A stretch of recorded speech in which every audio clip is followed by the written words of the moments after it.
Honeycomb bread with the fluffiest bread ever. Utter bliss. This is a Japanese method using a tangzhong to get super fluffy bread. Just add milk, water, and flour to a small saucepan and continue to whisk on low heat until the mixture starts to thicken into a glue-like consistency. You'll see it start to become all gluey and stretchy, and that's when you know it's ready. Cool it to room temperature, and meanwhile in another bowl add flour, yeast, instant yeast is what I usually use, salt, melted butter, room temp, as well as your milk, also room temperature, and sugar. Next step is to add in the eggs, and then you're going to add back in the tangzhong that you cooled to room temperature, that thick mixture we whisked at the beginning of the video. Knead on medium speed until the dough starts to turn really soft and elastic and kind of sticky but forming into a ball onto itself.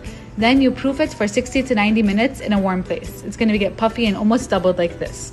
Deflate the dough. Then to make your balls equal size, I recommend using a kitchen scale to divide into, I got 14 balls, about 42 grams each, but however big you want them.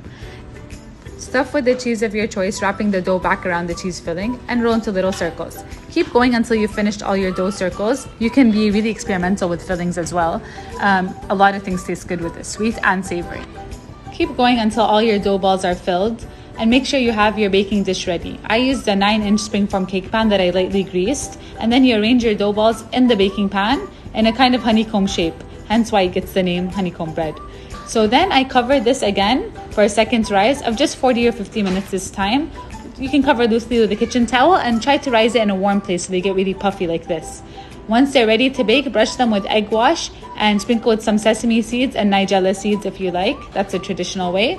And then bake them in a hot 180 degrees Celsius oven for 25 to 30 minutes. Look how golden and perfect they look, and look how fluffy this bread is. That's the Japanese milk bread for you. Enjoy, drizzled with extra honey.